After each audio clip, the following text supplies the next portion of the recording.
ठीक है, और कल फाइनली हम स्टार्ट करेंगे हमारा लास्ट चैप्टर ग्रेड बायोमोलिक्यूल्स। ठीक है, बायोमोलिक्यूल्स, बायो वाली फीलिंग आएगी भाई तुम लोगों को कल थोड़ी थोड़ी क्या चल रहा है।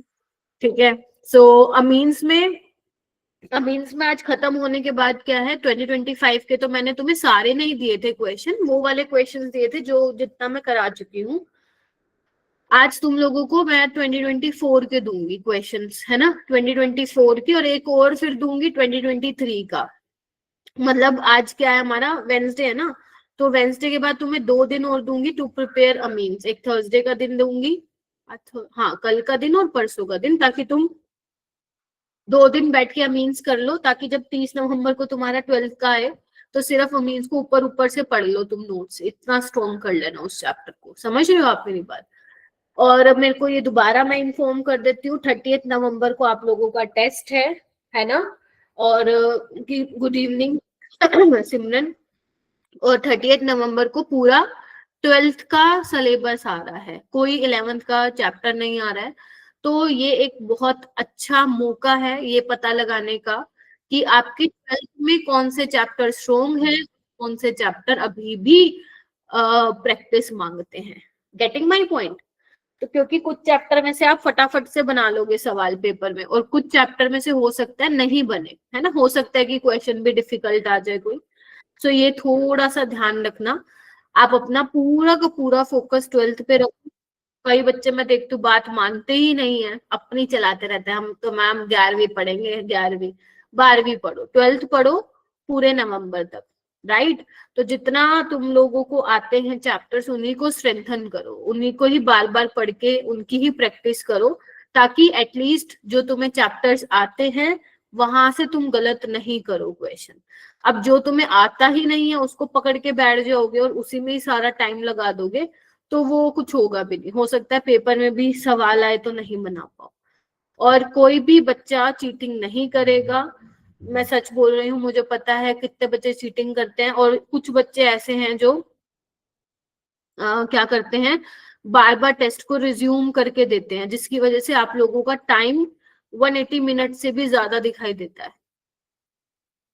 समझ रहे हो आप मेरी बात, मैं क्या बोल रही हूँ? कुछ कुछ बच्चों का टाइम 3 घंटे से ज्यादा दिखता है, 260 मिनट, 210 मिनट।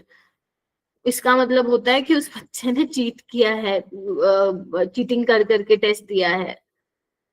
वो पीछे लाइक जो टेक टीम के हमारे वो हैं, बंदे हैं, वो पहचान लेते हैं भाई, उनको बस आईडी देने की जरूरत होती है तुम्हारी, वो एकदम पता लगा लेते हैं बच्चे ने कब स्टार्ट किया और कब खत्म किया और कितनी बार उसने अपने आंसर चेंज करने की कोशिश की है। वो इस तरीके से पूरा डिजाइन होता है, तो प्लीज मत करो ये चीज। और मुझे सबका पता है, मैं यहाँ पे नाम लेके नहीं आप लोगों को एम्बेरस फील कराऊंगी, तो मत करना ये चीज बेटा। ठीक है, अगर करते हैं ऐसे बच्चे, बाकी बैच में भी हैं ऐसे कुछ 2-4 बच्चे,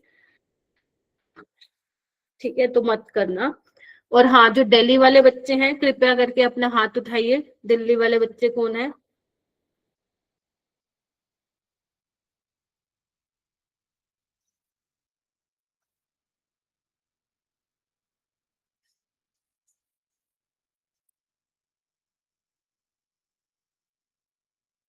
पांच आए हैं, ये कहाँ है, गर्व गौरव कहाँ है? मतलब इनको टीचर बुलाया है।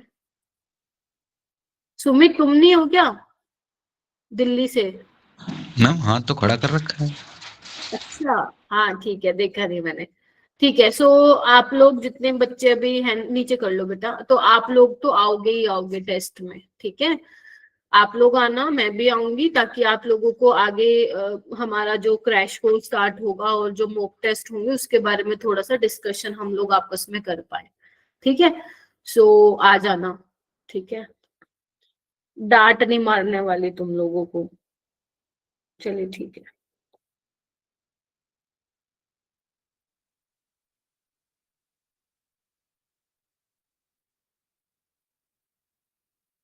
चलो ठीक है, एक बार ये क्वेश्चन स्टार्ट कर दो तुम। आज हमें रिएक्शन करनी है, मीन्स की फिजिकल प्रॉपर्टीज भी है, थोड़ी सी बहुत ज्यादा इंपॉर्टेंट नहीं है, उसको भी देख लेंगे एनसीईआरटी से। ठीक है, सो बेसिकली आज रिएक्शन ऑफ अमीन्स में हम लोग क्या पढ़ने वाले हैं, जैसे मेनली हम एरोमेटिक इलेक्ट्रोफिलिक सब्स्टिट्यूशन पढ़ने वाले हैं।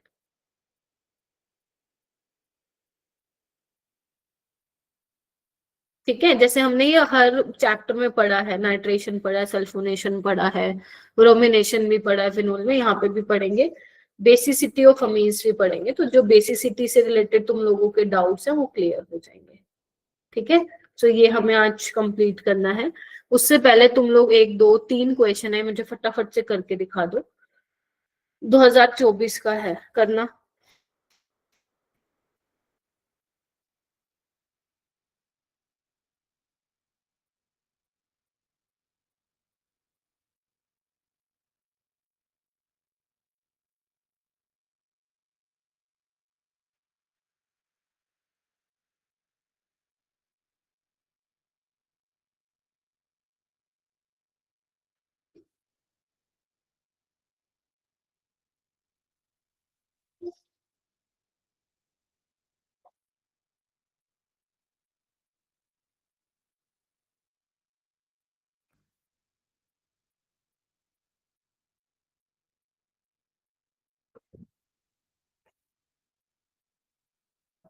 फीडबैक थोड़ा टाइम पे आया करो भाई।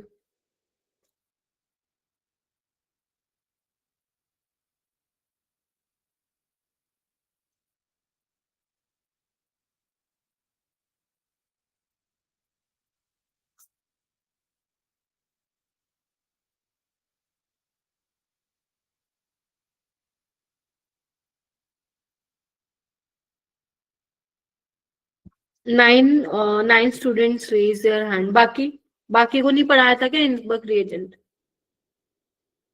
स्मृतिका, ओ स्मृतिका कह रही हूँ, कृतिका, दोनों बहने ही हो है ना? स्मृतिका, कृतिका।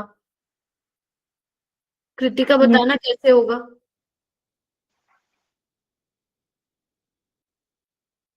गौरव आज के बाद एक सेकंड कृतिका, गौरव आज 1 मिनट कृतिका वेट।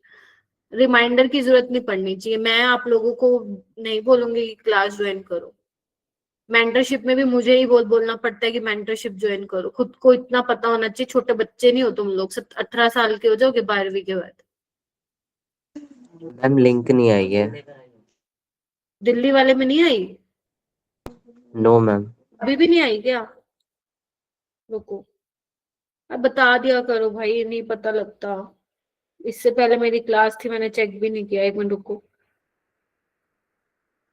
अरे हाँ, ये नहीं हुई। बाकियों ने कैसे किया? पहले वाले लिंक से ज्वाइन कर लिया? ठीक है, सारे तुम लोगों की तरह समझदार नहीं है भाई। वो गर्व को लग रहा है छुट्टी है आज, वो देखो अब आया। गर्व क्या हुआ? अगर लिंक नहीं आया तो पूछना नहीं चाहिए क्या मुझसे? हैं? क्या करते हो? हाँ कृतिका, हाँ बताओ क्या करना है इसमें? मैम हम इसमें आइडेंटिफाई करेंगे कि प्राइमरी अमीन कौन से हैं। क्यों प्राइमरी, क्यों सेकेंडरी टर्शरी से क्या दिक्कत है हमें? मैम सेकेंडरी भी कर सकते हैं, टर्शरी नहीं होते हैं। समझी नहीं मैं, क्या सेकेंडरी क्या नहीं होते क्या? मैम प्राइमरी और सेकेंडरी कर सकते हैं, टर्शरी नहीं होते हैं इस टेस्ट में। बट यहाँ पे पूछा आपसे सोल्यूबल इन NaOH, फिर? तो मैम सेकेंडरी नहीं होंगे, ओनली प्राइमरी होते हैं। ठीक है, तो बताओ, चलो स्टार्ट करते हैं फिर। प्राइमरी कौन कौन से होंगे? पहले वाला देगा? पहला, यस मैम एनालीन है तो। हाँ, दूसरा? मैम दूसरा नहीं देगा क्योंकि ये अमाइन ही नहीं है। वेरी गुड, अरे क्या बात है कृतिका। ये वाला? मैम शायद ये भी नहीं देगा, अमाइन नहीं है। वेरी गुड, देखो ये अमाइड है बेटा, ठीक है, तो इसको गलती से मत काउंट कर लीजिएगा आप लोग, ठीक है? CONH की लिंकेज है ना? ये वाला देगा? यस मैम ये secondary. But secondary are insoluble ना बेटा? सोल्यूबल नहीं होगा। यस मैम ये नहीं देगा। और लास्ट मतलब ये वाला? मैम ये देगा देगा, इसकी वजह से देगा। ठीक है, ये ग्रुप रिएक्ट मैम, कर क्योंकि ये जाएगा। हाँ, एनालीन, ये वाला क्या दिखा रहा है, एनालीन वाला आपका मॉलिक्यूल है। ये अमाइड है, नहीं दिखाएगा। अमीन है, दिखा देगा। अमीन दिखा देगा। ध्यान से देख लो, कहीं कोई चीज अगर समझ ना आए तो बता देना। This is tertiary, this is also tertiary, नहीं देगा। This is primary. तो कितने ऐसे हैं जो सोलुबल होंगे प्राइमरी वाले? 1 2 3 4 5। तो आंसर क्या आ जाएगा? 5 हो 5। जाएगा। तो इस तरीके से सवाल करना था। आगे आओ, ये वाला क्वेश्चन करो।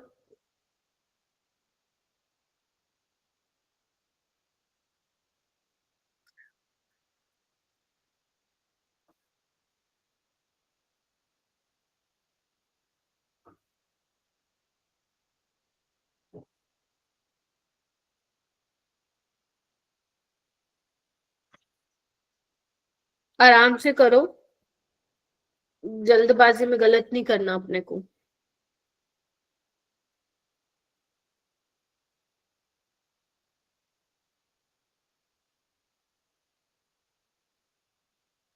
पलक, यू टेल मी, क्या होगा?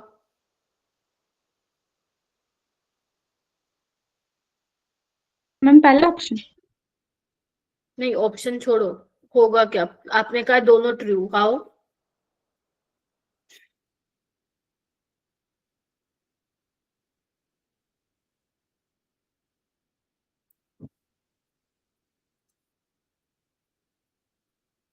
मैम पहले वाला फॉल्स है फर्स्ट ऑप्शन में। क्यों बेटा? मैम पहले वाला फॉल्स है क्योंकि इसमें 3 डिग्री भी तो है। आपसे पूछा है कि सारे कंपाउंड पैराटोलिन सल्फोनिल क्लोराइड यानी कि हिंसबर्ग के साथ रिएक्ट करेंगे? नहीं, प्राइमरी सेकेंडरी नहीं मैम करते पहले हैं। भी तो ये फॉल्स हो जाएगा। फिर कह रहे देयर प्रोडक्ट, जो उनके प्रोडक्ट मिलेंगे in the above reaction are soluble, नहीं, सिर्फ प्राइमरी वाले सोलुबल होंगे। तो ये भी क्या हो गया? गलत। तो ऐसे क्वेश्चन अगर पेपर में आ गए तो छोड़ के मत आना, ये तुम्हें 4 नंबर दिलाएंगे अगर चैप्टर थोड़ा बहुत पढ़ रखा है तो। आगे मैम आओ। हाँ जी, बोलो बोलो। मैम उन्होंने कहा है कि अबव रिएक्शन में, तो मैम अबव रिएक्शन तो एक ही होगी ना, और मैम वो जो रिएक्शन होगी वो वाला तो सोल्यूबल होगा। नहीं, मैम दो के साथ होगी ना रिएक्शन। अबाउ रिएक्शन का मतलब है इन तीनों के साथ जब आप रिएक्शन कराओगे विद हिंसबर्ग रिएजेंट तो उनके प्रोडक्ट सोलुबल होंगे, ये मतलब है उसका बोलने का। देयर मैम वो प्रोडक्ट। मैम सिर्फ एक ही के साथ रिएक्ट करेगा ना। क्यों, सेकेंडरी के साथ भी तो रिएक्ट करता है हिंसबर्ग रिएजेंट। Sorry ma'am. यही तुमने मेरे से अभी सवाल भी पूछा था, फिर वही गलती कर दी तुमने। ठीक है, चलिए ये वाला क्वेश्चन करो। मैंने तुम्हें बोला था कि ऑर्गेनिक के क्वेश्चंस आते हैं मोल कॉन्सेप्ट के साथ, और 2024 में बहुत सारे क्वेश्चन ऐसे आए थे। तो मैं आज पीवाईक्यू भेजूंगी, तब देखना। एक ये वाला है, देखना क्या लिखा हुआ है। अमीन है, कोई एक्स अमीन है जिसको प्रिपेयर किया गया है अमोनोलिसिस ऑफ बेंजाइल क्लोराइड। क्या होता है सबको पता होना चाहिए। बेंजाइल क्लोराइड अमोनोलिसिस करवाई है, अमोनिया के साथ करवाई है। कल हमने ये रिएक्शन देखी भी थी, मतलब जब अपनी लास्ट क्लास थी। ठीक है, इससे एक्स मिला है, और वो कह रहा है कि जब एक्स में तुम हिंसबर्ग रिएजेंट यानी कि पैराटोलिन सल्फोनिल क्लोराइड लोगे तो तुम्हें क्या मिल रहा है? सॉल्यूशन रिमेन्स क्लियर, जैसा था वैसा ही रहा। तो इसका मतलब एक्स कोई अमीन रहा होगा, और वो कौन सा अमीन रहा होगा तुम बताओ? Ma'am 3 degree. 2 डिग्री। नहीं बेटा, 2 डिग्री तो इंसोल्युबल होता है ना NaOH में, मतलब एल्कली में। टर्शियरी अमीन रहा होगा, मैंने बताया था लास्ट में, क्योंकि वो रिएक्ट ही नहीं करेगा। अब टर्शियरी अमीन बनाएंगे कैसे? हमें बनाना पड़ेगा, क्योंकि तभी हम लोग बता पाएंगे कि उसका मोलर मास क्या है। तो सबसे पहले तो अपन क्या करते थे? HCl निकाल देते थे, देखना एक बार, है ना?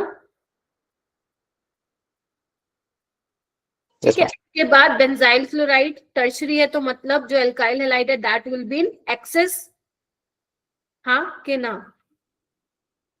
तो यहां से HCl निकाल दो, एक और ले लो, और यहां से HCl निकाल दो। तो क्या बन गया? यहां लिख दू,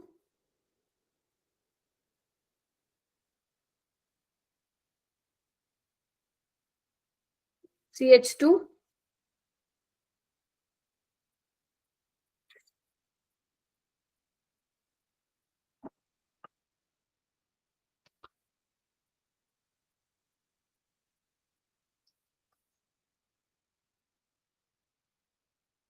देखना ये बन गया, चेक करो। अब तुम इसका मोलर मास निकालना, अब तुम्हें थोड़ा सा ध्यान से करना है, ऐसे क्वेश्चन को छोड़ के मत आना। नाइट्रोजन यहाँ पे एक ही है, कार्बन कितने हैं, 6, 12, 6, 18 और 3, 21। बोलो हाइड्रोजन कितने हैं, 5 यहाँ, 5 यहाँ, 10, 5 यहाँ, 15, 15 और 6, 21। अब तुम इसका मोलर मास निकाल के बताओ कितना आ रहा है मेरे को, जल्दी से। 287 आ रहा है, कंफर्म कर लो एक बार। बस ऐसे करना है। तो ऐसे बहुत सारे क्वेश्चन जो हैं आए हुए हैं पेपर में। मतलब तुम्हें इसके लिए क्या पता होना चाहिए, अमीन पता होना चाहिए, अमीन रिएक्शन की, मतलब अमीन चैप्टर की जो एग्जांपल्स हैं वो अपने को पता होना चाहिए। साथ ही साथ, हालांकि इसमें तो मोल कॉन्सेप्ट का बहुत ज्यादा यूज वैसे हुआ ही नहीं है, मोल कॉन्सेप्ट का सिर्फ मोलर मास ही उसने पूछवाया है, बट तुम्हें मोल कॉन्सेप्ट का भी पता होना चाहिए, क्योंकि वो देता है, मतलब ये ट्रेंड बन के आ रहा है पिछले बेटा 3-4 साल से कि वो ऑर्गेनिक के क्वेश्चंस को देता है मोल कॉन्सेप्ट के साथ। तो अगर आप सिर्फ प्रीवियस ईयर क्वेश्चन भी कर लेते हो ऐसे वाले क्वेश्चन से रिलेटेड, तो भी आप लोग जो पेपर में आएगा सवाल जेई में आराम से बना लोगे, क्योंकि वो बहुत ज्यादा मुश्किल नहीं होता, बस उसमें आपको थोड़ा सा मोल कॉन्सेप्ट के बारे में पता होना चाहिए। ठीक है, तो चलो फिर आगे चलते हैं। बस ये 3 क्वेश्चन ही मैंने वैसे पूछने थे, बाकी क्वेश्चन मैं आप लोगों को पीवाईक्यू में आज दे दूंगी। ओके, सबसे पहले हम स्टार्ट करते हैं बेटा ब्रोमिनेशन ऑफ एनिलीन। सो अगर आप लोगों को याद हो तो मैंने फिनोल के केस में ब्रोमिनेशन कराई थी, थोड़ा सा याद करो क्या करवाया था। मैंने कहा था जब तुम फिनोल में ब्रोमीन वाटर लेते हो तो 2,4,6 ट्राइब्रोमोफिनोल मिलता है, याद आ रहा है, ये मिलता था।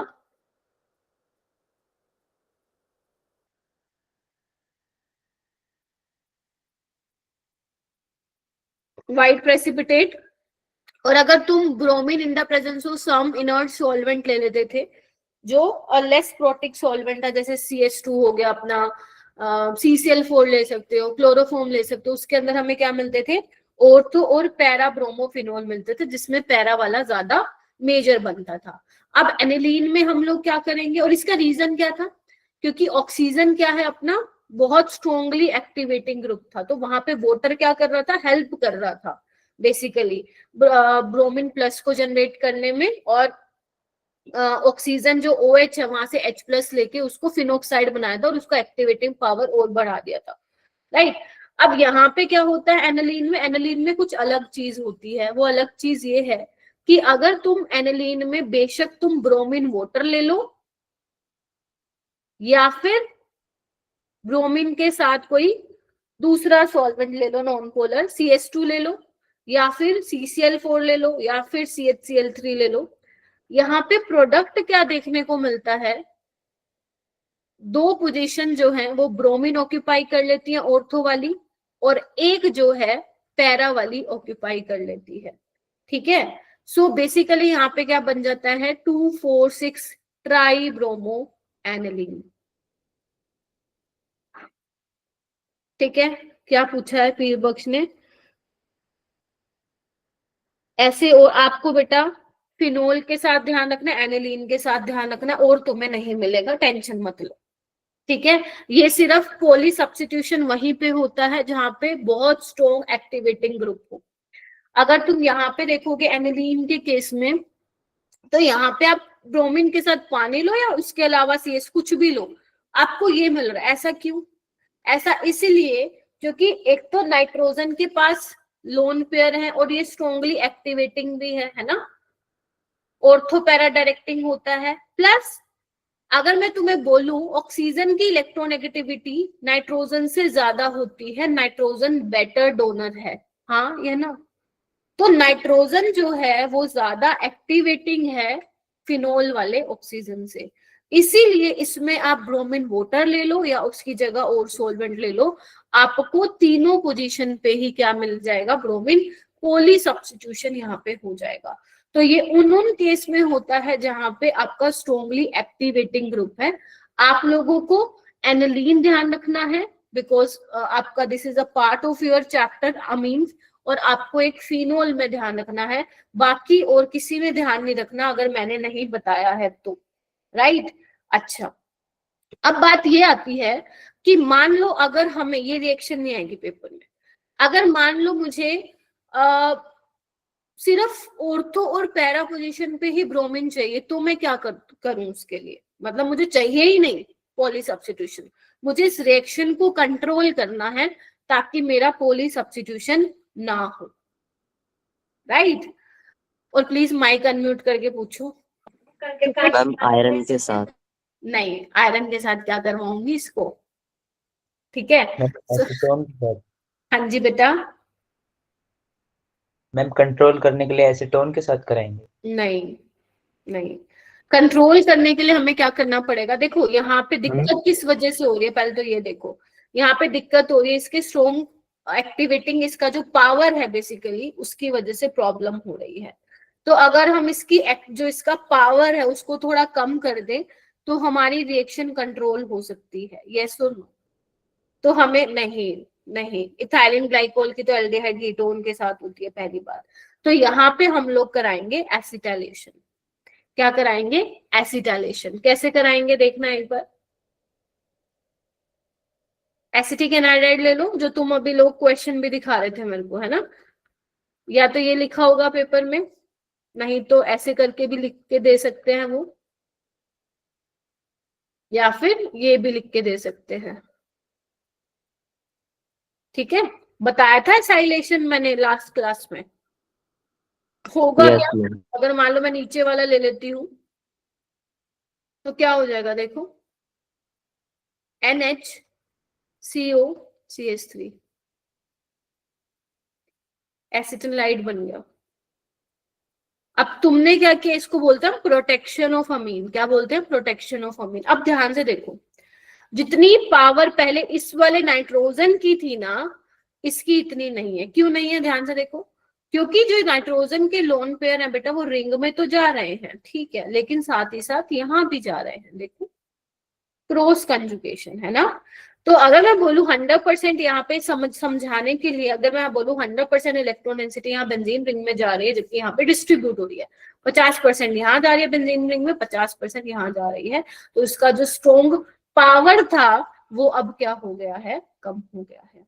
अगर अब तुम ब्रोमिनेशन कराते हो तो वो दोनों ऑर्थो और पैरा ऑक्यूपाई नहीं करेगा। Is that clear? तो यहाँ पे ब्रोमिनेशन हम करवा सकते हैं, तुम किसी में करा दो, कोई प्रोटिक सॉल्वेंट ले लो या कम प्रोटिक सॉल्वेंट ले लो जो तुम्हारी बुक्स में, या फिर अगर मैं बोलूं पेपर में आता है, वो जनरली यहाँ पे एसिटिक एसिड दे देता है। Acetic acid is also polar solvent में ही आएगा, राइट। तो यहाँ पे क्या होगा? दो प्रोडक्ट मिलेंगे, पैरा वाला और ऑर्थो वाला। यस और नो बोलो। तो जो तुम लोग मेरे से आ रहे हैं, तुम जो मेरे से क्वेश्चन पूछ रहे थे वो यही था, एक पैरा वाला बनेगा और एक ऑर्थो वाला बनेगा।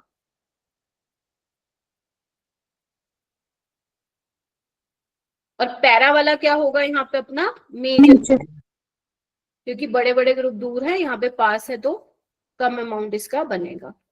अच्छा, अब बात ये आती है कि मैम हमें तो NH2 ग्रुप वापिस चाहिए, राइट। हमने तो बेसिकली क्या किया? प्रोटेक्ट कर दिया ना, उसको कन्वर्ट ही कर दिया एसिटाइलेशन करा के। अब क्या करें? अगर तुम्हें वापस NH2 चाहिए तो इसकी हाइड्रोलिसिस करा दो।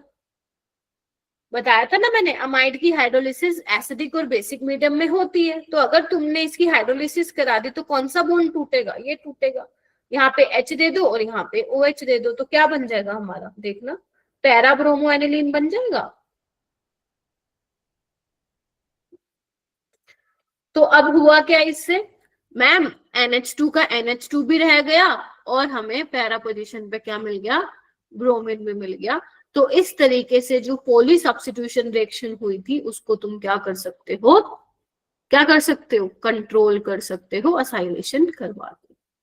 सिंपल है, भूलने का नहीं। हाइड्रोलिसिस वाला स्टेप दोबारा बताना। हाइड्रोलिसिस में क्या होता है, जो आपका CONH का बॉन्ड है वो टूट जाता है। ये मैंने पढ़ाया था कार्बोक्सिलिक एसिड में। तो एक जगह H मिलता है और OH मिलता है, वाटर से आएगा ना H और OH। तो नाइट्रोजन के पास H चला जाएगा और CO के पास, कार्बोनिल के पास OH चला जाएगा। तो वापस से तुम्हें क्या मिल जाएगा? NH2 ग्रुप रीजनरेट हो जाएगा, ठीक है। मैम तो हाँ जी, मैम अगर हम यहाँ पे नाइट्रोबेंजीन के साथ करवाते तो मैम वो मेटा पे आता। क्या नाइट्रोबेंजीन के साथ चलो रिएक्शन करते हैं हम। मैम ये क्वेश्चन में था ना। क्वेश्चन में ना तुम आधा अधूरा क्वेश्चन बोलते हो। नाइट्रोबेंजीन को पहले तो एनिलीन में चेंज करो मेरा बेटा with the help of this reagent, या फिर आयरन वाला ले लो। था हाँ मैम, डायरेक्ट ब्रोमिनेशन कराई हुई थी उसकी ऐसे ही। डायरेक्ट ब्रोमिनेशन कराई है तो मेटा पे लगाओ, बिकॉज ये मेटा डायरेक्टिंग ग्रुप है ना, तो इनकमिंग इलेक्ट्रोफाइल मेटा पे आएगा। Okay ma'am. ठीक है, चलिए। जो आपके इलेक्ट्रॉन विड्रॉइंग ग्रुप में बेटा जो -m और -I लगाएंगे, इनकमिंग इलेक्ट्रोफाइल वहां मेटा पे आएगा। जैसे COH हो गया है ना, NO2 हो गया, CN हो गया, SO3H ग्रुप हो गया, जो ये इलेक्ट्रॉन विड्रॉइंग ग्रुप है। और जो आपके एक्टिवेटिंग ग्रुप है वो ऑर्थो पैरा डायरेक्टिंग होंगे। तो ये वाला क्या है, ये एक्टिवेटिंग ग्रुप है। ठीक है, ऑर्थो पैरा डायरेक्टिंग बताया भी था शायद मैंने।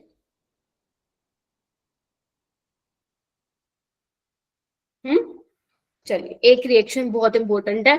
और मैं एक चीज क्लियर कर देती हूँ, जितनी भी चीजें मैं आप लोगों को बता रही हूँ इस चैप्टर में, आज तीसरा दिन है, ऐसा एक भी रिएक्शन नहीं है जो तुम्हारे प्रीवियस ईयर पेपर में नहीं आया। एक भी ऐसा नहीं है कोई भी रिएक्शन। तो इसमें मैं तुम्हें ये नहीं बता सकती कि ये ज्यादा इंपॉर्टेंट है, ये कम इंपॉर्टेंट है। एक एक चीज इंपॉर्टेंट है जितना मैंने क्लास में तुम लोगों को कराया है, ध्यान रखना ये चीज। उसके बाद है सेकेंड, नाइट्रेशन ऑफ एनिलीन।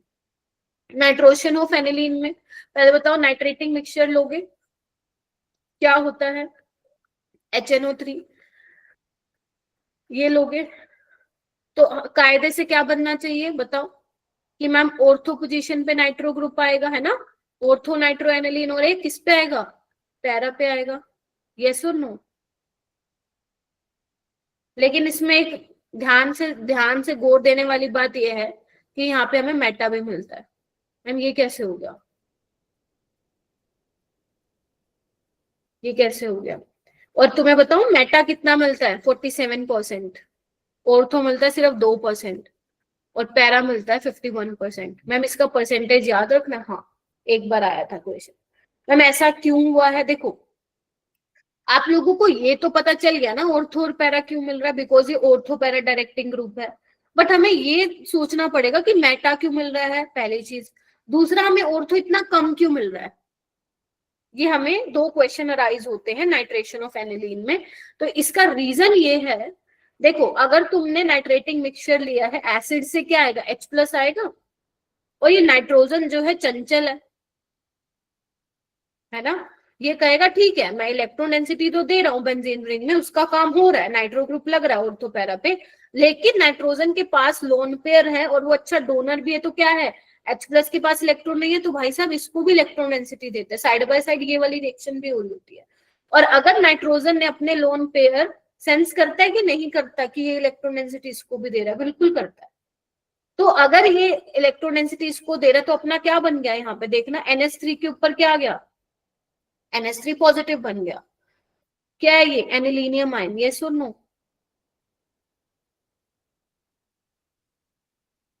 अब जो नाइट्रोजन के पास लोन पेयर है, अब वो तो है ही नहीं ना इसके पास।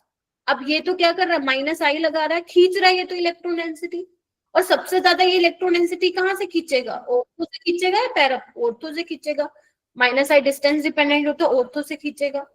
तो इसीलिए जो ऑर्थो पे जो नाइट्रो ग्रुप आ रहा है उसका परसेंटेज इतना कम बन रहा है। पहली चीज क्लियर। दूसरी चीज पूछ लेना मेरे से अगर जहां डाउट आएगा। और दूसरा, -I लगा रहा है, इलेक्ट्रॉन विड्रॉइंग ग्रुप लगा रहा है, तो जो इलेक्ट्रोफाइल आएगा दैट इज NO2+, वो कहाँ पे आएगा, मेटा पोजीशन पे आएगा। तो ये मेटा पोजीशन पे जो नाइट्रो ग्रुप आ रहा है जो कि 47% बन रहा है, वो किस वजह से बन रहा है, इसका फॉर्मेशन हो रहा है, इसकी वजह से बन रहा है। ये क्यों कम बन रहा है, ये इसलिए कम बन रहा है क्योंकि इसकी फॉर्मेशन की वजह से वो इलेक्ट्रॉन डेंसिटी ऑर्थो से खींच रहा है ज्यादा। Getting my point? Still para वाला थोड़ा सा देखो, याद है, तुम अगर ध्यान से नोटिस करो तो बहुत ज्यादा डिफरेंस नहीं है मेटा और पैरा की परसेंटेज में। एक 47% है, एक 51% है। तो पैरा नाइट्रो वाला स्टिल थोड़ा यहाँ पे क्या बन रहा है, ज्यादा बन रहा है। तो ये था पूरा नाइट्रेशन ऑफ एनिलीन के बारे में, और ये तुम ध्यान से सोचो तो ऐसा हमने कहीं पढ़ा ही नहीं है। पढ़ा है हमने कहीं नहीं पढ़ा। हमने हर किसी में नॉर्मल नाइट्रेशन करवा दी है। हाँ मनीषा? मैम जो आपने ऑर्थो वाला बताया है ना, वो एक बार फिर से बताना। मैं बताती हूँ। अब्दुल्ला तुम बोलो। मैम वो पहले का था हैंड रेस। नीचे कर लो एक बार। हाँ सिमरन बोलो। मैम मुझे भी यही पूछना था मैम। ठीक है, ऑर्थो वाला। ठीक है, गौरव? मैम पहले के रेज वो है। नीचे करो। ठीक है, नीचे कर लो। तो मनीषा और सिमरन कह रहे हैं कि मैम ये ऑर्थो वाला कैसे? देखो, ऑर्थो वाला बन क्यों रहा है? बिकॉज दिस इज जो नाइट्रोजन NH2 है वो ऑर्थो पैरा डायरेक्टिंग है। इस रीजन की वजह से ऑर्थो भी बन रहा है, पैरा भी बन रहा है, बट ऑर्थो कम बन रहा है। देखो, अगर तुम लोगों ने मेरी जीओसी की क्लास अटेंड की होगी तो तुम्हें मैंने शायद ये वाला मॉलिक्यूल बताया था। तो मैंने कहा था ये -M नहीं दिखाता है, याद है थोड़ा? क्योंकि अगर ये -M दिखाएगा ना तो तुम क्या करोगे, नाइट्रोजन के पास 10 इलेक्ट्रॉन आ रहे हैं जो कि तुम वायलेट कर रहे हो ऑक्टेट रूल को। थोड़ा सा अगर तुम्हें याद हो या जीओसी पढ़ी हो तो ये -I इफेक्ट दिखाता है NH3+, है ना? अच्छा, तो जो भी इलेक्ट्रॉन विड्रॉइंग ग्रुप आपका -I और -M दिखाएगा वो मेटा डायरेक्टिंग होगा, मतलब इलेक्ट्रोफाइल NO2 आएगा। बट क्वेश्चन अराइजेस कि मैम नाइट्रो जब ऑर्थो पे आ रहा है तो ही क्यों बन रहा है? क्योंकि बेटा -I क्या होता है? डिस्टेंस डिपेंडेंट होता है। यस और नो? तो जब वो इलेक्ट्रॉन डेंसिटी खींचेगा तो कहां से ज्यादा खींचेगा सिमरन एंड मनीषा? ऑर्थो से या पैरा से? ऑर्थो से।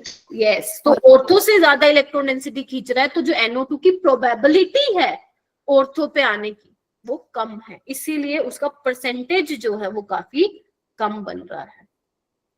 क्लियर हुआ? यस।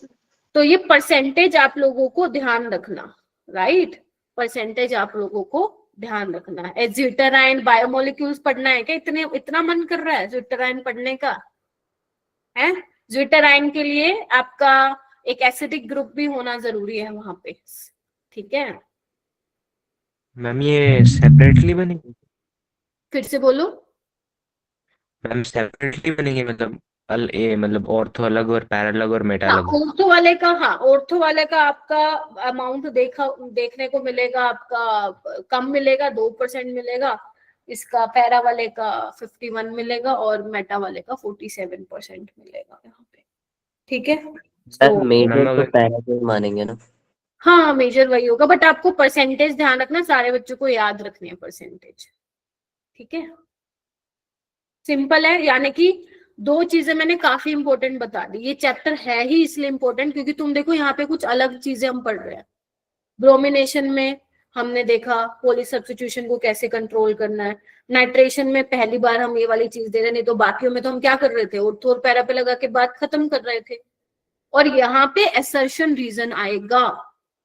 क्या आएगा कि एनिलीन जब आपका नाइट्रेशन करवा रहा है तो वहां पे 3 तरह के प्रोडक्ट्स देखने को मिलते हैं, ऑर्थो, मेटा, पैरा। फिर वहां पे रीजन में और वहां पे लिख के देगा कि ऑर्थो वाला कम क्यों बन रहा है, देन उसका रीजन वहां पे आपको मिलेगा कि वहां पे एनिलीनियम आयन जो है वो आपका बन रहा है, इस वजह से आपका ऑर्थो वाला की फॉर्मेशन क्या हो रही है, कम हो रही है, और मेटा वाला यहाँ पे बनेगा। ठीक है, ये आपको ध्यान रखना है। ऑर्थो वाले में इंट्रामोलिकुलर हाइड्रोजन बॉन्डिंग होती है। ठीक है, तो आप स्टीम डिस्टिलेशन से प्रिपेयर कर सकते हो। ऐसा शायद उसमें था ना क्वेश्चन, क्या बोलते हैं असाइनमेंट में, आई थिंक तभी दिमाग में आ रहा है इसके, है ना राहुल जी? चलो आइए, चलो ठीक है। फ्रीडल क्राफ्ट एल्काइलेशन एसाइलेशन में क्या है? तो अमीन्स जो है, amines does not participate in Friedel craft alkylation. आज बैठे रहना जब तक चैप्टर नहीं होता, क्योंकि कल तो मेरे को किसी भी हाल में बायोमोलिक्यूल्स ही कराना है। Friedel craft alkylation and acylation, ये देखो एक इंपॉर्टेंट केस आ गया। अमीन्स पार्टिसिपेट ही नहीं करते एल्काइलेशन और इसमें फ्रीडल क्राफ्ट एल्काइलेशन एसाइलेशन में, ऐसा क्यों? आओ थोड़ा सा रिकॉल करो फिनोल वाला। तुम लोग पन्ने भी पलट सकते हो अपने। जब मैं फिनोल में फ्रीडल क्राफ्ट अल्काइलेशन करा रही थी, तुम लोगों को अगर याद हो, तो वहां पे मैंने बोला था कि ऑर्थो और पैरा पे जो अल्काइल ग्रुप आता है, वो वाले जो उनकी अमाउंट है वो इतनी ज्यादा देखने को नहीं मिलती है। यस और नो? क्यों नहीं मिलती थी? क्योंकि ऑक्सीजन के लोन पेयर एल्यूमिनियम के पी ऑर्बिटल में इलेक्ट्रॉन डेंसिटी देके कॉम्प्लेक्स बना लेते थे, याद करो। तो साइड बाय साइड वो भी रिएक्शन होती, सेम यहाँ पे भी हो रहा है। अगर मैं एनिलीन की बात करूं और यहाँ पे तुम करवा रहे हो, दोनों में से कोई भी करवा रहे हो, मान लो मैं अल्काइलेशन करवा रही हूँ in the presence of some Lewis acid, तो यहाँ पे अगर हमें लग रहा है कि ऑर्थो पे CH3 आएगा और पैरा पे CH3 आएगा, तो ये गलत सोच रहे हैं हम। रिएक्शन ही नहीं होती है। क्यों नहीं होती है? वो इसलिए नहीं होती है क्योंकि एल्यूमिनियम क्लोराइड, एल्यूमिनियम के पास होता है वैकेंट पी ऑर्बिटल, और नाइट्रोजन मैंने कहा चंचल है ऑक्सीजन से ज्यादा, क्योंकि nitrogen is a better donor than oxygen. तो ये क्या करेगा? ये कहेगा भाई मैं तो चला इसको देने इलेक्ट्रॉन, मैं तो चला इसको देने इलेक्ट्रॉन। तो जैसे ही इसने इलेक्ट्रॉन दिया तो क्या बनेगा बताना एक बार? नाइट्रोजन पे क्या आ जाएगा? पॉजिटिव चार्ज, और इसने इलेक्ट्रॉन ले लिए तो नेगेटिव चार्ज। बोलो हाँ या ना? तो अब जो नाइट्रोजन के लोन पेयर थे वो तो नहीं रहे ना इस पे तो पॉजिटिव चार्ज आ गया। अगर इस पे पॉजिटिव चार्ज आ गया, अब तो ये इलेक्ट्रॉन डेंसिटी खींचेगा ना कि देगा। और अगर ये खींचेगा तो क्या इलेक्ट्रोफाइल आके इस पे अटैक कर पाएगा? नहीं कर पाएगा। Getting my point? तो इसमें फ्रीडल क्राफ्ट, ध्यान से सुन लो, अमीन्स में फ्रीडल, अगर तुम सोचो मैम थोड़ा बहुत भी बनेगा क्या, नहीं, इसमें होती ही नहीं है। तो प्लीज ये, और ये एनसीईआरटी की लाइंस है, असर्शन रीजन बन के यहाँ से आएगा कि अमीन्स फ्रीडल क्राफ्ट एल्काइलेशन और एसाइलेशन में पार्टिसिपेट नहीं करते। क्यों नहीं करते? बिकॉज नाइट्रोजन के लोन पे, नाइट्रोजन पे जो इलेक्ट्रॉन डेंसिटी है वो किस में जाती है? एल्यूमिनियम के वैकेंट पी ऑर्बिटल में जाती है, जिसकी वजह से कॉम्प्लेक्स बनता है। वहां पे नाइट्रोजन पे पॉजिटिव चार्ज आ जाता है, जो कि अलाउ नहीं कर रहा कि उस पे क्या आ सके, इलेक्ट्रोफाइल अब अटैक कर सके बेंजीन रिंग पे। So this is third most important reaction. Next है सल्फोनेशन। सल्फोनेशन में क्या होगा? सल्फोनेशन वाली रिएक्शन भी थोड़ी सी अजीब है, लेकिन इतनी अजीब नहीं है। देखो यहाँ पे क्या होता है, एनिलीन लेते हैं हम लोग,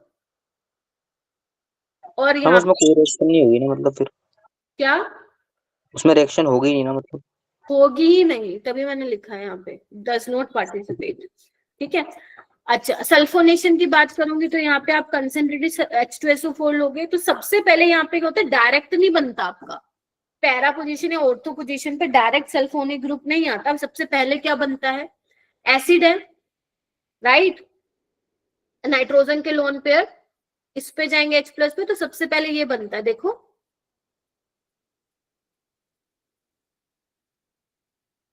ठीक है, मतलब इसको मैं ऐसे लिख सकती हूँ ना, सबसे पहले ये बनता है। और अगर तुम चाहते हो कि तुम्हें ये मिले, इधर देखो,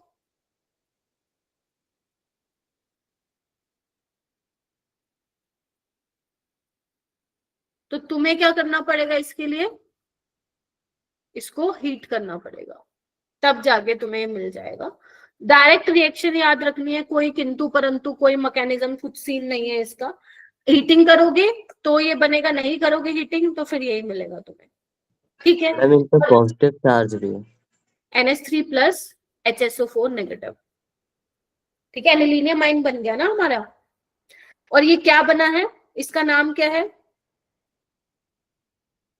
अमाइनो पैरा, यहाँ पे एक सेकेंड सॉरी, NH3 लिख दिया मैंने गलती से, NH2 आएगा। क्या नाम है इसका? Para amino benzene sulphonic acid. ठीक है। और इसको हम और क्या बोलते हैं? राहुल बताएगा, राहुल बताओ, पढ़ के आया ना राहुल। सल्फिनिलिक एसिड भी बोलते हैं इसको, सल्फिनिलिक एसिड। और राहुल ये ज्विटराइन बनाता है। यस मैम, तभी याद आ रहा था। हाँ, तो ये बनाता है ज्विटराइन। ये हम ज्विटराइन पढ़ेंगे बायोमोलिक्यूल्स में, है ना, तभी मैंने अभी जिक्र नहीं किया। एनसीईआरटी में तो लिखा हुआ है, बट मैं उसको यस मैम। बट मैं उसको अभी टच नहीं कर रही हूँ। क्यों नहीं कर रही हूँ? क्योंकि ग्लूटानाइन कोई फायदा ही नहीं है अभी बता के होता क्या है, बायोमोलिक्यूल्स में बताऊंगी, ठीक है। चलिए, तो ये होती है आपकी सल्फोनेशन वाली रिएक्शन। लिख लो फटाफट इसको। तो हमारी कौन कौन सी होगी? ब्रोमिनेशन होगी, नाइट्रेशन हो गई, एल्काइलेशन असाइलेशन हो गई और सल्फोनेशन होगी। 4 रिएक्शन में से एक रिएक्शन तुम्हारे शिफ्ट में मिलेगी। किसी को फ्रीडल क्राफ्ट वाला क्वेश्चन मिल जाएगा, किसी को ब्रोमिनेशन वाला मिलेगा, किसी को नाइट्रेशन। सल्फोनेशन के चांसेस कम है, बट क्योंकि एनसीईआरटी में रिएक्शन है तो ये भी क्या पता आ जाए। तो देख लो, अब चारों में से एक मिलेगी, पक्का मिलेगी, ठीक है। इतनी इंपॉर्टेंट है यहाँ की एरोमेटिक इलेक्ट्रोफिलिक सब्स्टिट्यूशन। ओके, अब नेक्स्ट आती है बात कपलिंग रिएक्शन पे। Coupling reaction is also an example of aromatic electrophilic substitution. तो घबराना नहीं है। क्या मैंने इसका जिक्र पहले किया था? कभी कपलिंग रिएक्शन का नहीं। जिक्र किया था मैंने? हाँ मैम, किया तो था। यस मैम किया था लेकिन याद नहीं। हाँ, वो तो एक्सपेक्टेड है कि याद नहीं है। नहीं, तुम नहीं बोलते मैं तब भी याद रखती कि तुम्हें याद नहीं है। चलो आओ, अब आई होप याद आ जाए। देखो, क्योंकि मेन कपलिंग रिएक्शन हम यहीं पे ही पढ़ने वाले हैं। जो पहले मैंने करवाई थी उसको भी मैं यहाँ पे रिपीट करूंगी, फिनोल वाली। देखो, जो आपके डाइजोनियम सोल्ट होते हैं, डाइजोनियम सोल्ट तो तुम लोगों को पता है, हमने बनाया ना, बेंजीन डाइजोनियम क्लोराइड बनाया था, याद करो, है ना। तो आपके जो डाइजोनियम सोल्ट होते हैं वो कपलिंग रिएक्शन में पार्टिसिपेट करते हैं।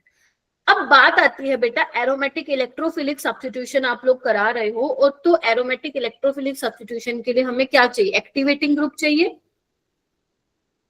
हाँ या ना? अब तो मैम एक्टिवेटिंग ग्रुप क्यों चाहिए? क्योंकि एक्टिवेटिंग ग्रुप क्या करते हैं? इलेक्ट्रॉन डेंसिटी बढ़ाते हैं, तो इलेक्ट्रोफाइल आ सकता है आराम से। अब इलेक्ट्रोफाइल का काम कौन करेगा? ये करेगा।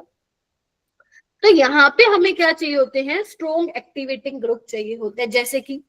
जैसे कि फिनोल चल जाएगा, जैसे कि एनिलीन, जैसे कि अल्फा नेप्थोल, याद आ रहा है? जैसे कि बीटा नेप्थोल। इसके स्ट्रक्चर मैंने कहा था याद होने चाहिए, आएगा आगे जाके अगर तुम्हें थोड़ा सा याद हो तो, आया ना। तो ये आपके एक्टिवेटिंग ग्रुप बेसिकली होने वाले हैं, ठीक है। तो जब डाइजोनियम सोल्ट इनके साथ रिएक्शन करते हैं, कपलिंग रिएक्शन नाम से पता चला है, कपल करना, जुड़ना। तो जब ये रिएक्ट करते हैं, रिएक्शन करते हैं, तो हमें कलर्ड कंपाउंड्स यहाँ पे देखने को मिलती है, हमें डाइज यहाँ पे देखने को मिलती है, कलर्ड डाइज हमें देखने को मिलती है। और इसमें लिखा हुआ है एजो कंपाउंड्स। एजो वर्ड किसके लिए यूज होता है? मैंने शायद बताया भी था तुम्हें, दो नाइट्रोजन के यूज होता है, यस।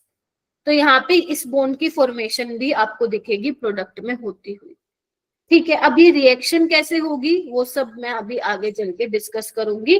हाँ, एक और चीज ध्यान रखो। अब देखो, बात आती है कलर की, तो तुम्हें कलर क्या ध्यान रखने हैं? कलर सिर्फ तुम्हें 3 ध्यान रखने हैं जो एनसीईआरटी में है, नहीं तो बहुत सारे ऐसे तुम्हें रिएक्शन मिल जाएंगे जहां पे कपलिंग रिएक्शन हो रही होगी। बस हमें कलर 3 के याद रखने हैं। किसके किसके?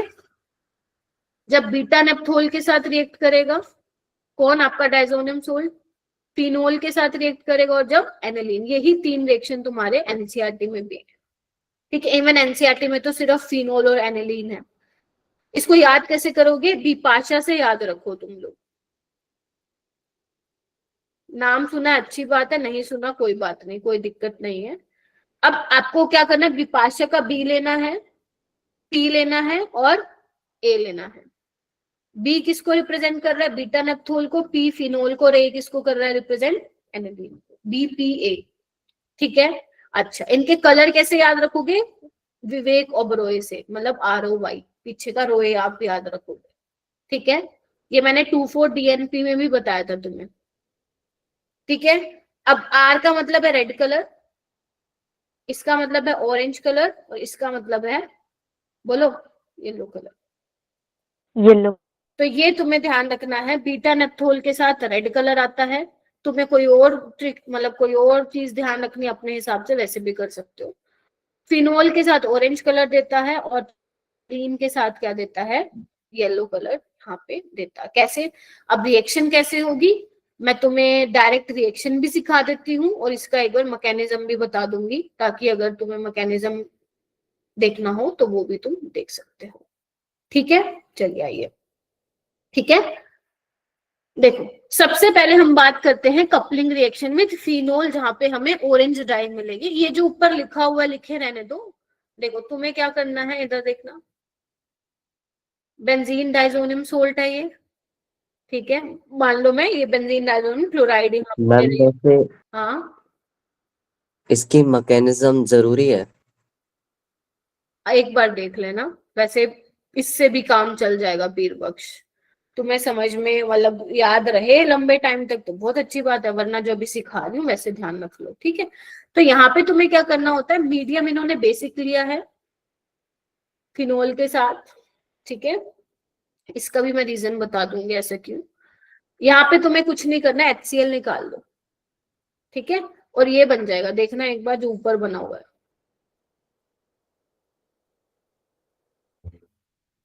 अब ये N triple bond N double bond में कहां से कन्वर्ट हो गया, अगेन ये मैकेनिज्म ही बताता है। बाकी तुम नहीं मैकेनिज्म पल्ले पड़ेगा तो तुम ये तो ध्यान रखोगे, क्योंकि ऑब्वियस सी बात है पेपर में तुम मैकेनिज्म तो नहीं लिख के देखोगे वहां पे, है ना, वहां पे इतना टाइम भी नहीं होगा।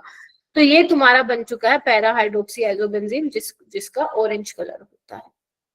ठीक है, अब ये कैसे आया एक बार बता दूं फटाफट से, देखो एक बार ध्यान रख लोगे।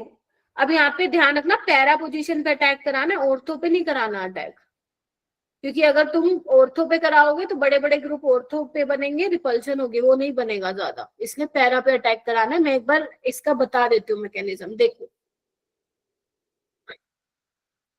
देखो बेसिकली अगर मैं बोलूं बेसिक मीडियम लेने से होगा क्या, ये H+ निकालेगा, फिनोक्साइड आयन बन जाएगा, देखना एक बार, है ना, एक्टिवेटिंग पावर और बढ़ गई इसकी। चलो इसलिए लिया है बेसिक मीडियम। जब हम एनिलीन की बात करेंगे तो वहां पे हम एसिडिक मीडियम लेते हैं थोड़ा। देखो ऑलराइट, अब क्या होगा, रेजोनेटिंग स्ट्रक्चर इसके बनाने आते हैं। यस मैम हमें आते हैं, कैसे बनाओगे, क्योंकि मुझे पैरा पोजीशन पे अटैक कराना है। ऐसे बनेगा, पहले देख लो ध्यान से, देखो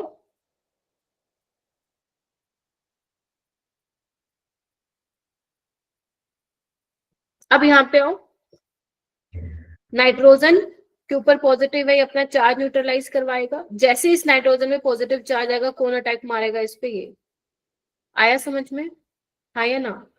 तो अब देखो क्या बना, इस नेगेटिव से कौन जुड़ा है, नाइट्रोजन, इस नाइट्रोजन से डबल बॉन्ड N, और इस N से क्या जुड़ी है, फिनाइल रिंग। हो जाएगा खत्म, बहुत आसान है। चलो अब बेसिक मीडियम है तो क्या करेगा, ये H+ ले लेगा। तुमने एरोमेटिसिटी इसकी खत्म करवा दी, ध्यान से देखो, यस और नो, तो वापस से ये क्या करेगा, एरोमेटिसिटी रीगेन करेगा। तो क्या बन जाएगा तुम्हारा OH, और पैरा पोजीशन पे N double bond N PH। ठीक है, ये चीजें तुम ऑलरेडी पहले पढ़ चुके हो, कुछ नया नहीं है इसमें तुम्हारे लिए। नहीं पल्ले पड़ा तो भाई ये याद रख लेना, जैसे मैंने बताया पैरा पोजीशन से हाइड्रोजन को निकाल देना। ठीक है, लिख लो इसको, लिखना है तो, वरना फिर मैं आगे चलूं। मैम इसमें इक्विलिब्रियम है। कहाँ पे मेरा बेटा, ये जो ऊपर बनाया मैंने ये, यस मैम। नहीं बेटा, रेजोनेटिंग स्ट्रक्चर में अपन इस तरीके से दिखाते हैं, कीटोइनोल में दिखाते हैं इक्विलिब्रियम। ठीक है, मैम पीएच फिनॉल है कहाँ पे बेटा, नीचे। नीचे ये वाला, यस मैम। पैरा हाइड्रोक्सी आइसोबेंजीन है ये। मैम वो पूछ मैम रहा वो हूँ पीएच फिनाइल फिनॉल है, फिनाइल। ये पीएच यस मैम। फिनाइल है, फिनाइल, ये वाला फिनाइल। वो नहीं है, फिनोल नहीं है, ठीक है। पीएच इज योर फिनाइल, ठीक है। आगे बढ़ू, चलो अब हम करते हैं बीटा नेप्थोल के साथ रिएक्शन। ओके, बीटा नेप्थोल क्या होता है? इसका मैकेनिज्म भी वैसे ही होगा जैसे इसका, ये होगा बीटा नेप्थोल। चलो आओ देखो, अब बेसिक मीडियम में होगा तो यहाँ पे O नेगेटिव आएगा। हमें पता मेन क्या देखना है, हमें बस मेन ये देखना है कि कहाँ पे अटैक होगा, सारा खेल ही इस चीज का है। अब देखो अपने पास कितनी पोजीशन है, एक्टिवेटिंग है, या तो ऑर्थो पे होगा या पैरा पे। क्या कहते हो, क्या कहते हो? अब ये ऑर्थो पोजीशन है इसकी, ये ऑर्थो पोजीशन है, हाँ या ना। पैरा पोजीशन तो इसकी ब्लॉक्ड है, ये देखो ब्लॉक्ड है ना। तो यानी कि यहाँ 2 पोजीशन पे हो सकता है। चलो एक बार मैं डिस्कस करती हूँ कहाँ पे क्या होगा, देखना एक बार ध्यान से देखो, सारी पॉसिबिलिटी देखते हैं। एक पॉसिबिलिटी क्या है, तुम ये आगे इस तरीके से दिखाओ, कर सकते हो ना, बिकॉज रेजोनेंस हो रही है बढ़िया वाली, है ना। देखना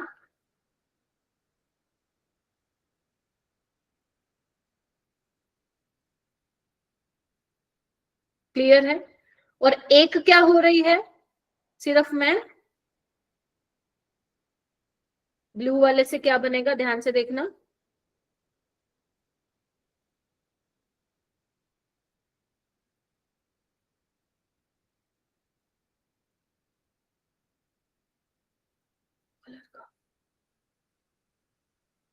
हाँ या ना?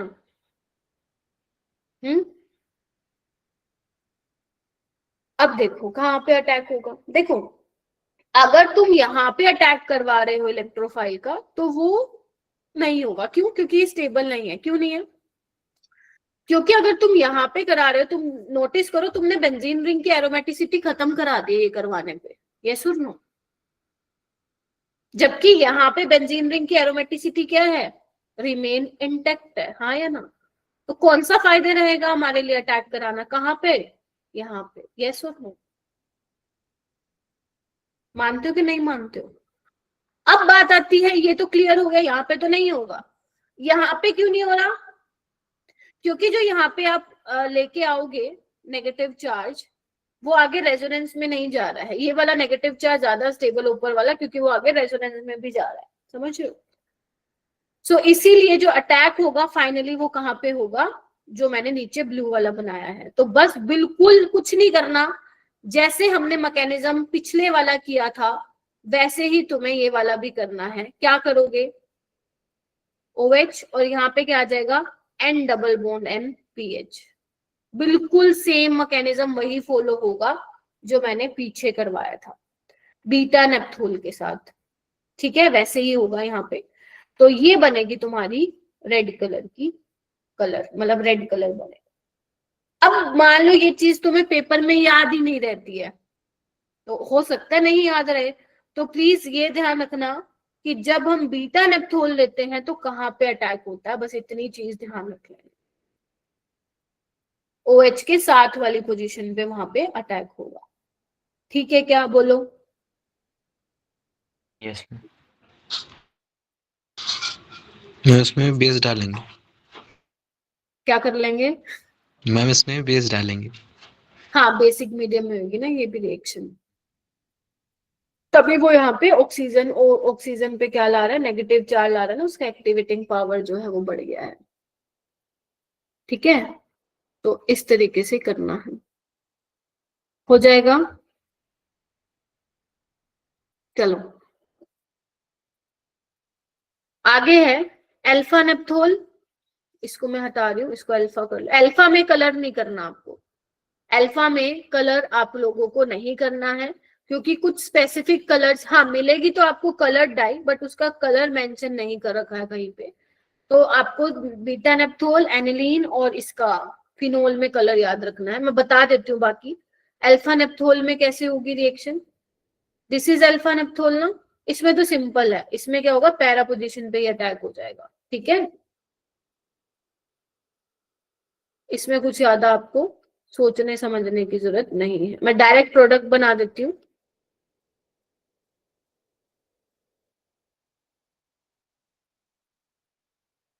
ठीक है।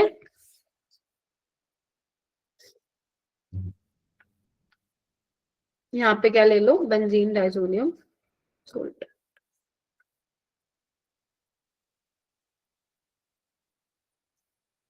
तो बेसिकली यहाँ से क्या हुआ, H निकला, Cl निकला, चिपका दो वैसे का वैसे। ठीक है, बोलो।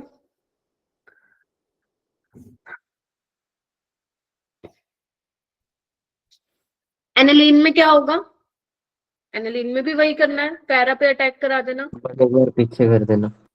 लो, एनिलीन पे भी क्या करा देना है, पैरा पे अटैक करा देना है। यहाँ पे मैकेनिज्म कराने की जरूरत नहीं है, ठीक है। देखो HCl निकाल देना, ये बन जाएगा, येलो कलर की डाई होती है यहाँ पे, ठीक है। और एक इस ध्यान रखना, येलो कलर की होती है। और एक और पेपर में आता है,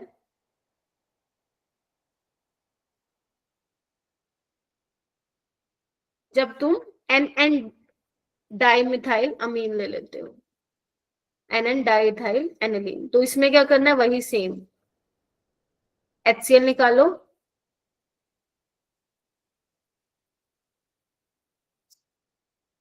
सेम मैकेनिज्म होगा। समझ गए ना सारे बच्चे?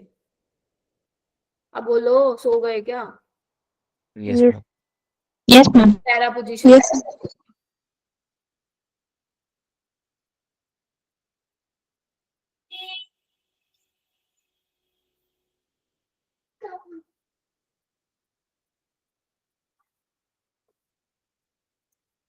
क्या मैं आगे चलूं? Yes ma'am. यस सो जाना मत।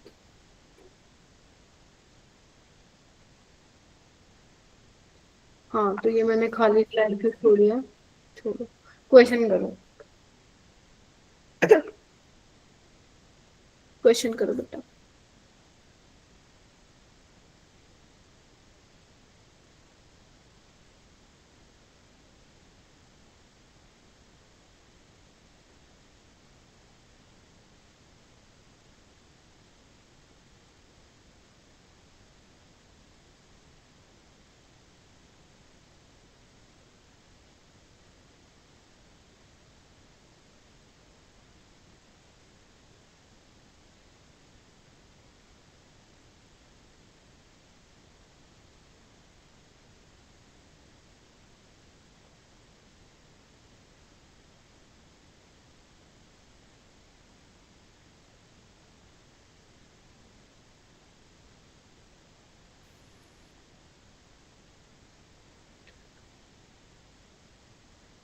क्या आ रहा है? Ma'am B. Ma'am A option. B कहाँ से ले आए तुम लोग? ए ऑप्शन है। यहाँ पे तो तुमने डाइसोनियम सोल्ट बना दिया होगा भी वो। अब यहाँ पे ये क्या है, अपना बीटा नेप्थोल है ना, तो बीटा नेप्थोल में कहाँ कराते हो तुम लोग रिएक्शन? यहाँ पे कराते हो ना, OH के साथ वाली पोजीशन पे। यहाँ पे देखो ना, एक पोजीशन छुटी हुई है, यहाँ पे भी, यहाँ पे भी। तो ऑप्शन क्या आएगा? फर्स्ट आएगा, ध्यान रखिएगा। हो जाएगा ये वाला। अब देखो यहाँ पे एक ही मॉलिक्यूल में NH2 और बेसिकली OH दिया हुआ है। पहले तो डाइसोनियम सोल्ट बना लो तुम लोग।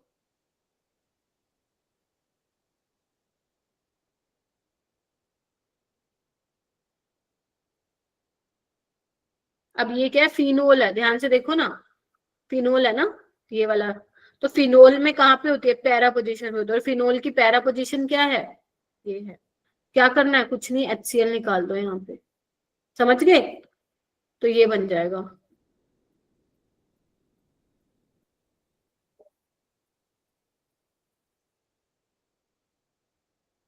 हम्म, सी।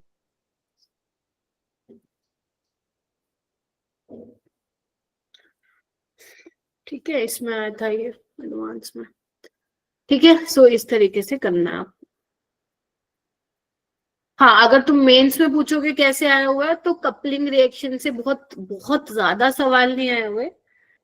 आए हुए हैं तो बहुत आसान हुआ है। फिनोल की रिएक्शन करा दी, एनालीन की करा दी, एनन डाइमिथाइल एनालीन के साथ करा दी, बस यही आया हुआ है। और उससे ज्यादा अगर उन्होंने थोड़ा सा क्वेश्चन को ट्विस्ट करना चाहा है तो फिर उन्होंने क्या किया है, मोल कॉन्सेप्ट के साथ जो है सवाल बना के दे दिया है। अब आ जाओ फटाक से बेसिसिटी पे। अब बेसिसिटी तुम्हें ऑलरेडी आती है, पता है क्यों? क्योंकि तुम जीओसी में मैंने पढ़ा दिया है तुम लोगों को। तो मैं यहाँ पे रिवाइज जरूर करा देती हूँ तुम लोगों को, जैसे जो आयरन ने भी पूछा था मेरे से। देखो, क्या मैं बोल सकती हूँ अमीन्स का बेसिक नेचर होता है? क्यों होता है? चाहे तुम एलिफेटिक अमीन ले लो या फिर एरोमेटिक अमीन ले लो, दोनों ही केस में नाइट्रोजन के पास क्या है? लोन पेयर है।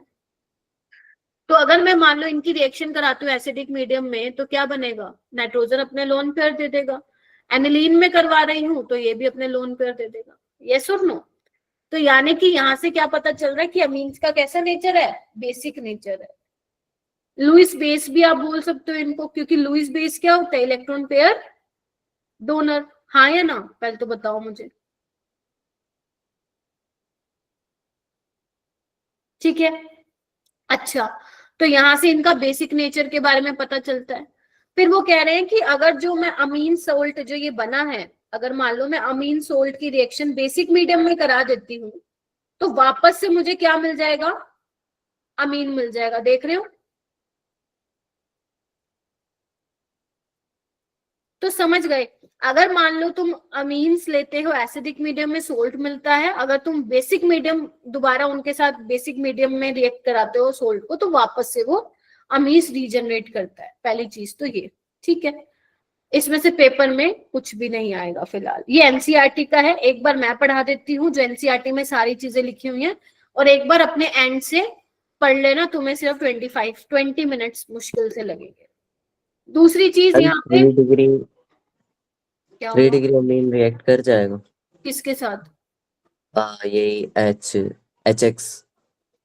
हाँ, क्यों नहीं कर जाएगा? सोल्ट बन जाएगा। मैम फिर दोबारा उससे अमीन बना सकते हैं? फिर नहीं बना पाओगे, क्योंकि अगर मान लो तुमने ये कर दिया,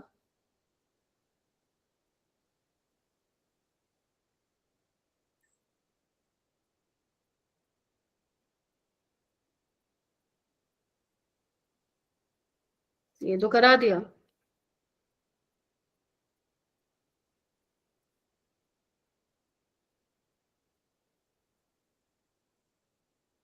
हाँ फिर भी हो जाएगा क्योंकि H है ना हमारे पास, वापस से जनरेट हो जाएगा बेटा।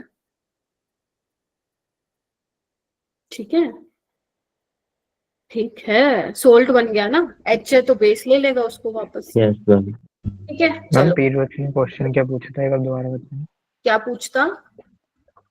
मैम पीरबक्स ने पूछा क्या था, एक बार दोबारा बताएं। पीरबक्स ने ये पूछा है कि अगर टर्शरी अमीन ले लो, मान लो मैं टर्शरी अमीन ले लेती हूँ, तो एसिडिक मीडियम के साथ, क्योंकि लोन पेयर है, हाँ बेसिसिटी तो यहाँ पे भी इसकी आप बता सकते हो, बिकॉज नाइट्रोजन है लोन पेयर, तो सोल्ट बनेगा। वो यही बोल रहा है। तो वो कह रहा है कि वापस इससे अमीन्स जनरेट हो जाएगा क्या? हाँ हो जाएगा, क्योंकि यहाँ पे क्या है, OH नेगेटिव बेस से ही H+ ले लेगा, वापस से यही मिल जाएगा तुम्हें टर्शरी अमीन। वो यही पूछ रहा है। तो जो अमीन के सोल्ट होते हैं बेस के साथ कराने पे वापस से अमीन मिल जाता है, पहली चीज।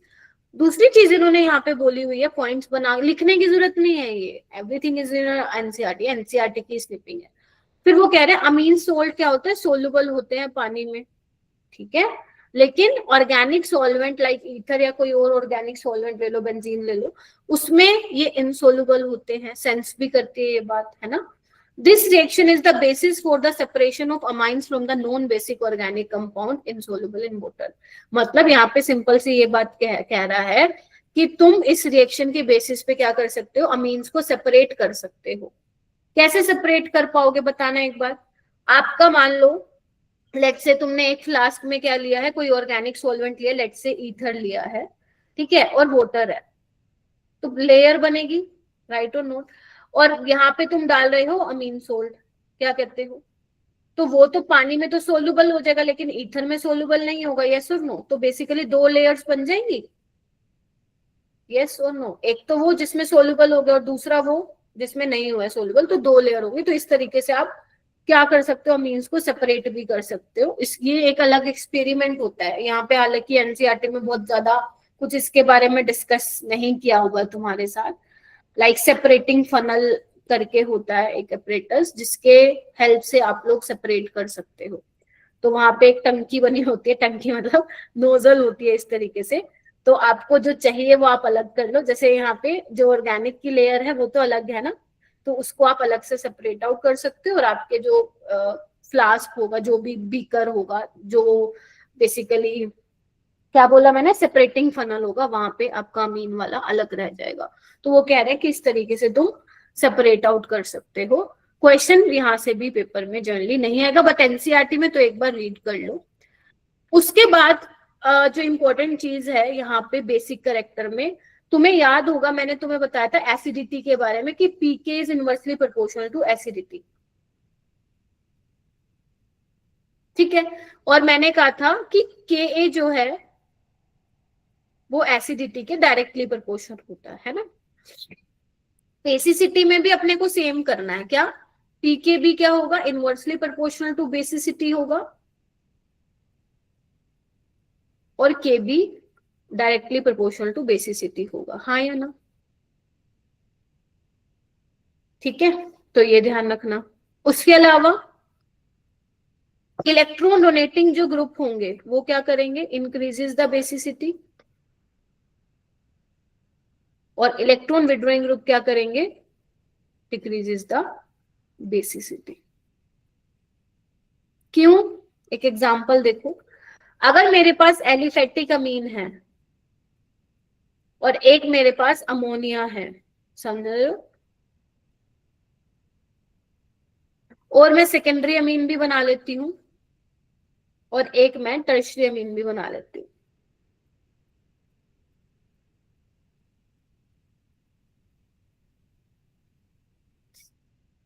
पहली बात तो ये आती है इसमें सबसे ज्यादा बेसिक कौन होगा। देखो यहाँ पे एक ही अल्काइल ग्रुप है, ये सिर्फ अपना एक मतलब बेसिकली इसका एक ही अल्काइल ग्रुप की वजह से प्लस आई लग रहा है, यस और नो। यहाँ पे क्या हो रहा है, दो अल्काइल की वजह से प्लस आई लग रहा है, और यहाँ पे तीन आर की मतलब एल्काइल की वजह से प्लस आई लग रहा है। अब प्लस आई जितना ज्यादा होगा तो मतलब क्या होगा, इलेक्ट्रॉन डोनेटिंग पावर उसकी ज्यादा है, इलेक्ट्रॉन डेंसिटी बढ़ाएगा, और ज्यादा नाइट्रोजन के लोन पेयर अवेलेबल होंगे फॉर डोनेशन, यस और नो। बेसिक करेक्टर इंक्रीज होगा, यस और नो।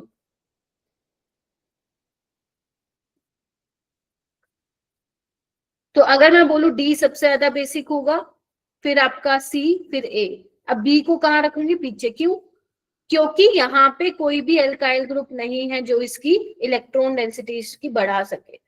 तो जो शायद आदर ने पूछा था एलिफेटिक अमीन से, अच्छा इसने एरोमेटिक का पूछा था, एलिफेटिक अमीन ज्यादा बेसिक होते हैं अमोनिया से। क्लियर हो गया यहाँ पे ये बात, यस मैम। ठीक है। तो पहला पॉइंट ये हो गया।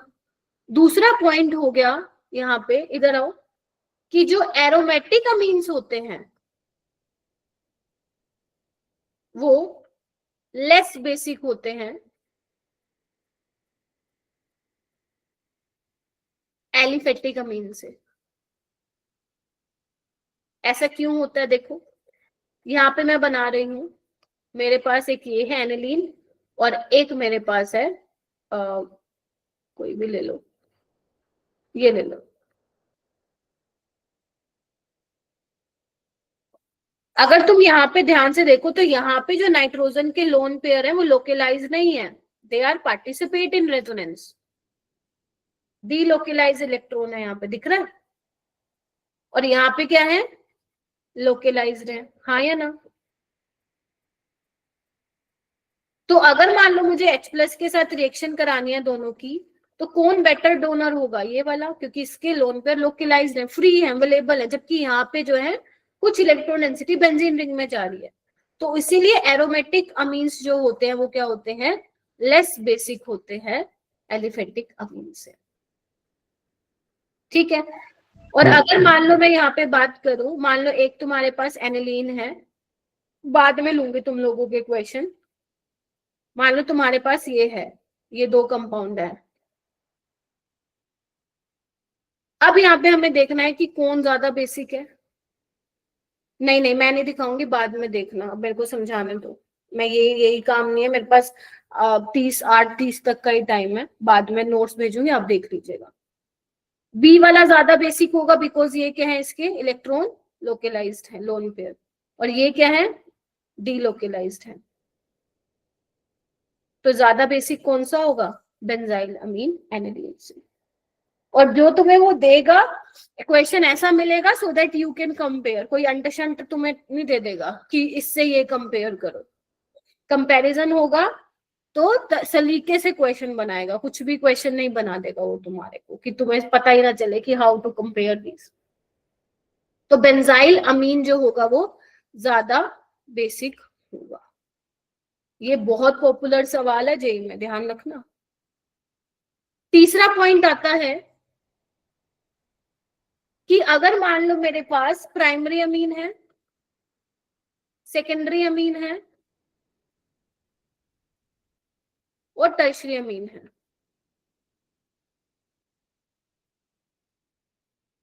अब मुझे इसकी बेसिसिटी का ऑर्डर बताना है। तो अभी तुमने बताया मुझे कि टर्शियरी वाला ज्यादा बेसिक होगा, बट यहाँ पे दो केसेस आते हैं, ध्यान से सुन लो। एक आता है गैसियस फेज जहां पे तुमने कोई सॉल्वेंट नहीं लिया है, और एक आता है एक्वस फेज जहां पे तुमने सॉल्वेंट लिया है, पानी है यहाँ पे, ठीक है। अब दोनों में क्या सेम ऑर्डर होगा, डिफरेंट ऑर्डर होगा, ये हमें देखना पड़ेगा। और यहाँ से सवाल 2025 में 3-4 शिफ्टों में आया है, 2024 में भी आता रहता है। तो अगर मैं गैसियस फेज के केस में ऑर्डर ऑफ बेसिसिटी का मार्क करूं ऑर्डर, तो वो तो तुम लगाओगे on the basis of plus I effect, और प्लस आई इफेक्ट के बेसिस पे टर्शरी वाला ज्यादा होगा, सेकेंडरी वाला देन प्राइमरी वाला, यानी कि सी बी ए। यहाँ पे तो मेरे ख्याल से किसी को कोई डाउट नहीं है, यस और नो? लेकिन अगर मैं एक्वस फेज की बात करूं तो वहां पे इंडक्टिव इफेक्ट भी रोल प्ले करेगा, साथ ही साथ एक और फैक्टर आएगा, that will be solution effect. मानते हो कि नहीं मानते हो? क्योंकि अब पानी लिया ना तो अब हम क्या करेंगे, हाँ 213, ऐसा नहीं 213 किसी में भी लगा दो, मिथाइल है इथाइल है, ये भी देखना पड़ेगा, रट्टे मार के बैठे रहते हो बस चीजों को। इंडक्टिव इफेक्ट है सोल्वेशन इफेक्ट, ठीक है। अच्छा, अगर मैं इंडक्टिव इफेक्ट के बेसिस पे देखूं तो यही ऑर्डर रहेगा, जिसको आता है अपने पास रखो, अपना ज्ञान बड़ा काम आएगा तुम्हें, और जिसको नहीं पता वो देख लो इधर। अब देखो सोल्वेशन इफेक्ट का मतलब क्या है, इधर देखो ध्यान से।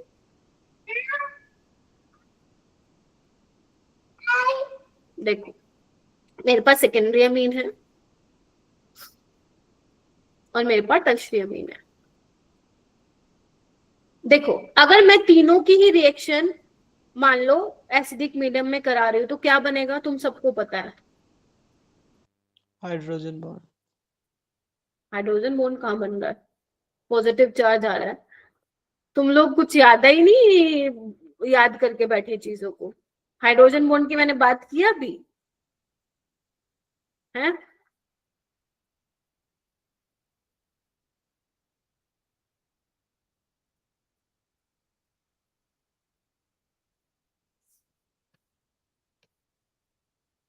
ठीक है, ये बन गया क्योंकि उसने H+ ले लिया। अब क्योंकि बेटा एक्वस फेज है तो यहाँ पे क्या होंगे, देखो पानी के मॉलिक्यूल तो आएंगे, पानी के मॉलिक्यूल आएंगे तो इस ऑक्सीजन इस वाले हाइड्रोजन से भी इंटरेक्ट करेंगे, इस वाले हाइड्रोजन से भी इंटरेक्ट करेंगे और इस वाले हाइड्रोजन से भी इंटरेक्ट करेंगे, ये सुनो। जबकि अगर मैं यहाँ पे बात करूं, यहाँ पे 2 हाइड्रोजन आते ना, एक और आएगा, तो ये वाला एक पानी का मॉलिक्यूल इसके साथ इंटरेक्ट करेगा और एक इसके साथ करेगा, और यहाँ पे टर्शरी में क्या होगा, सिर्फ एक इसके साथ करेगा। तो क्या समझ में आ रहा है तुम्हें? और तुम्हें पता है जब पानी के मॉलिक्यूल इंटरेक्ट करेंगे तो क्या होगा, हाई अमाउंट में क्या होगी, एनर्जी रिलीज होगी, हाइड्रेशन एनर्जी। तो अगर मैं एक्वस फेज में on the basis of solution effect देखूं तो यहाँ पे नाइट्रोजन के लोन पर जल्दी से जाएंगे H+ के पास, क्योंकि जैसे ही वो एक्सेप्ट करेगा H+ तो हाइड्रोजन बॉन्डिंग हो रही है, काफी मतलब ज्यादा वाटर के मॉलिक्यूल जो है इंटरेक्ट कर रहे हैं। तो अगर मैं on the basis of solution effect देखूं ऑर्डर, तो ऑर्डर क्या होगा? प्राइमरी, सेकेंडरी और टर्शरी। बोलो हाँ के ना। और इंडक्टिव इफेक्ट के बेसिस पे देखूं तो टर्शरी, सेकेंडरी और प्राइमरी लास्ट में। तो अब बात आती है कि मैम कौन सा ऑर्डर हमें फॉलो करना है, क्योंकि एक्वस में तो ये दोनों के हिसाब से करना है। अब जो आपके सिलेबस में है एग्जाम्पल, वो है जब आर आप क्या ले लो, मिथाइल ले लो, और जब आर आप इथाइल ले लो। ज्यादा एल्काइल नहीं है, क्योंकि हर केस में आप नहीं बता सकते हो। ये देखो, ये वैल्यूज ऑब्जर्व की गई हैं, ये वैल्यूज की पीके भी वैल्यू है। तो यहाँ पे जो आपके सिलेबस में है वो है इथाइल वाला केस। मैं बना देती हूँ, this is tertiary ethylamine, this is secondary ethylamine, this is primary ethylamine. और एक मैं क्या बोलते हैं, मिथाइल वाला भी ले लेती हूँ।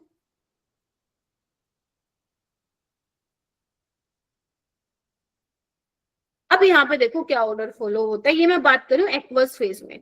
गैसियस फेज में तो वही है आपका इंडक्टिव इफेक्ट। अब यहाँ पे क्या होगा, बिकॉज इंडक्टिव इफेक्ट के बेसिस पे पता है तुम्हें, एक्वस फेज में मतलब सॉल्वेशन बेसिस पे प्राइमरी, सेकेंडरी, टर्शरी।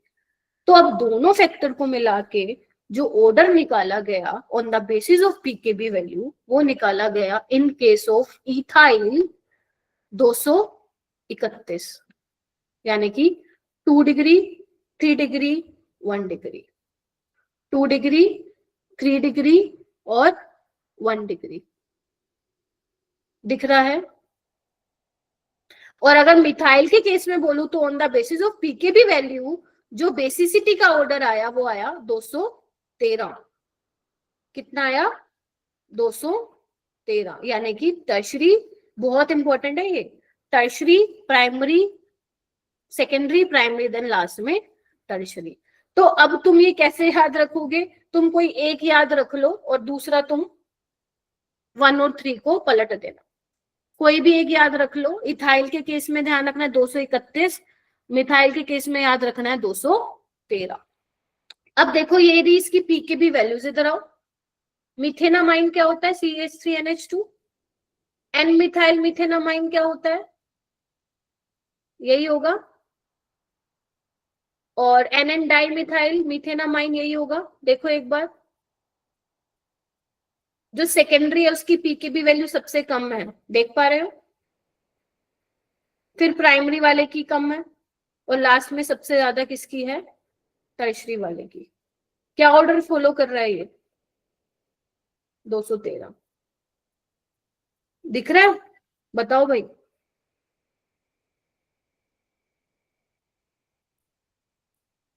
नहीं दिख रहा तो एक बार देख लो और कंफर्म करो कि दिख रहा है।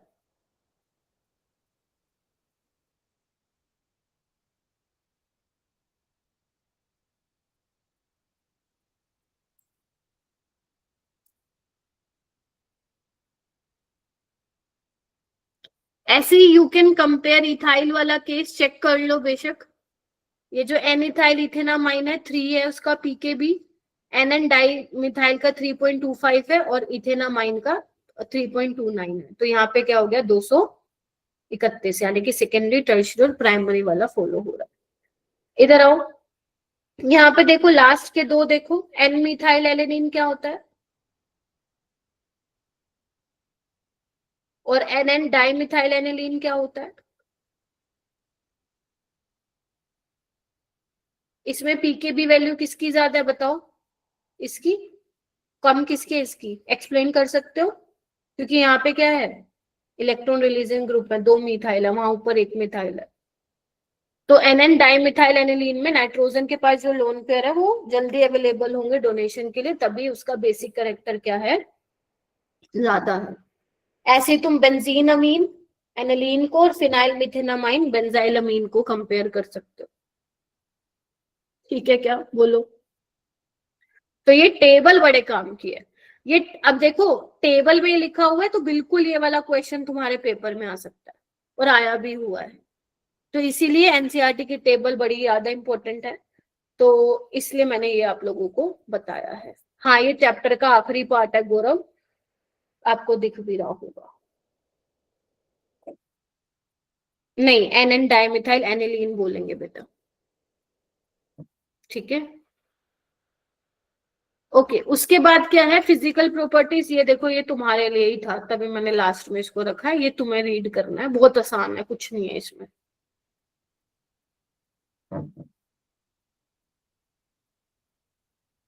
पढ़ भी लो, तुम्हें मैं 2 मिनट दे रही हूँ, पढ़ना इसको।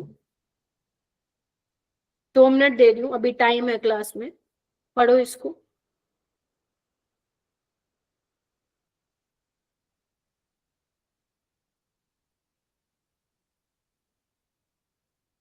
मैम एक फिश ऑर्डर किया है। कौन सा बेटा? मछली जैसी बदबू।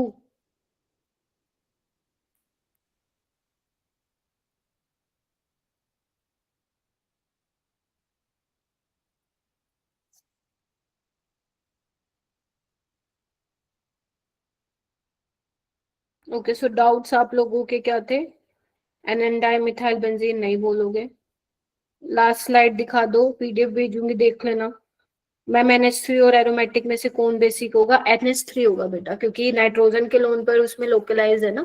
एरोमेटिक में एनिलीन में बिजी है रेजोनेंस में, ठीक है। हो जाएगा।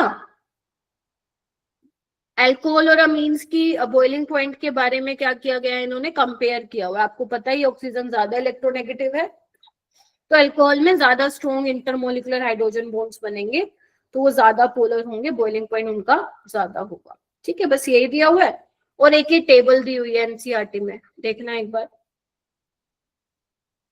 ये रहा। तो इसमें देखो, प्राइमरी कह रही हूँ, आपका एन-ब्यूटाइल अमीन दिया हुआ है, यहाँ पे सेकेंडरी, यहाँ पे टर्शरी। तुम्हें पता ही है सरफेस एरिया जितना ज्यादा होगा, बॉइलिंग पॉइंट उतना ज्यादा होगा। तो आइसोमेरिक अमीन्स को तुम इस तरीके से डिफरेंशिएट कर सकते हो। ये आपका अल्कोहल है, इसका बॉइलिंग पॉइंट आपको दिख रहा है।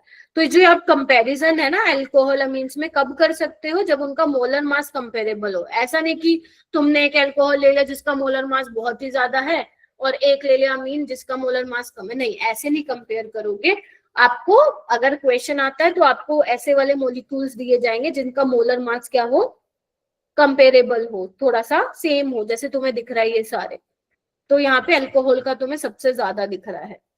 ये क्या है? आपका सिंपल हाइड्रोकार्बन है, इसका देखो कम है, क्योंकि आपको पता है हाइड्रोकार्बन में आपका कोई ऐसे क्या बोलते हैं पोलैरिटी वगैरह नहीं होती है, ना के बराबर होती है। तो बस this is all about your amines chapter, सारा हमने कवर कर लिया है। अब तुम बिंदास होके इसके क्वेश्चन सारे लगा सकते हो, और मैं आपको आज 2024 के PYQs यहाँ पे भेज दूंगी। कल हम स्टार्ट करेंगे biomolecules and it will take